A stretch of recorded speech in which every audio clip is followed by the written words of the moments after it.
හදලා ඔයා තමයි. මොදු ලත්තන දෙවිපේ කන්දනාප. අම්මි මම්මි අතට thank you තුදු. Thank you තුදු තාත්තේ. මගේ තාත්තිය thank you so much. ඉතින් අපි කන්දේ යමු. නෑ මම යාළු ඔයා මට ලත්තන එකේ කරන් දුන්නානේ. යමු.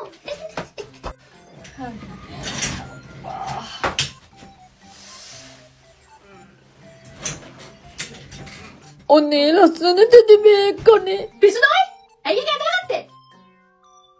මට කොල්ලා දුන්නේ ඔය. තමුසේ මොකටද ඕක අදින්නේ? මෙන්න මෙහෙ දෙනවා මම අම්මට කියනවා දෙන්න බෑ. තමුසේ මේ නටන්න ලෑස්ති වෙන්න බලන් ගියේ. දෙනවා ඕක. දීපිය